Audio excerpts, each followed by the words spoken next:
Yo, what's going on, fellas? I got this really nasty scheme, basically out of the isolation, and how to break zones first. I want to tell you guys.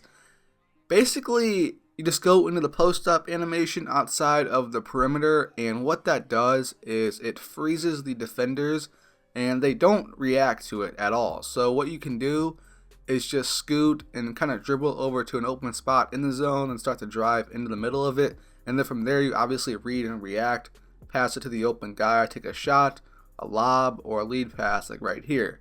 Now how to do the lead pass is what you want to do is hold the left stick towards the player you want to lead pass. So say if I call an ISO, right? Normally the 2 and the 3 guard, or the power, not the power forward, but the small forward on the perimeter, right?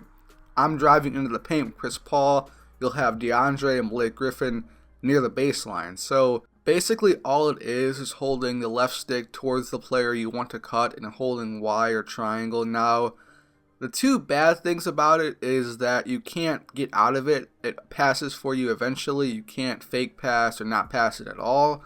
And you also can't icon lead pass. Now, this can work with the pick and roll versus man versus zone versus anything really, because once your player gets near the rim, you sort of want to pass it. Obviously don't pass it if they're congested in the lane, but in these few examples here with the Thunder, you'll see I'm making Kevin Durant roll faster to the rim, and I know that can get frustrating. I'm running pick and roll, and the fucking roll guy is just doing the slowest karaoke towards the rim, so this can make them go faster. This is going to be really nasty for zone defenses this year, and honestly, I don't think I've seen this on Gamer Saloon or any other site like that.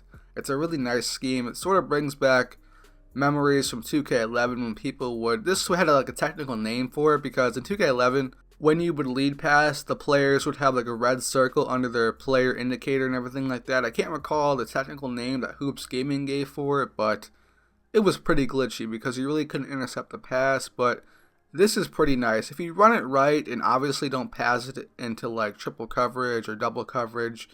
You should score 7 or 8 out of 10 times the majority of the time, because it opens up other shots as well.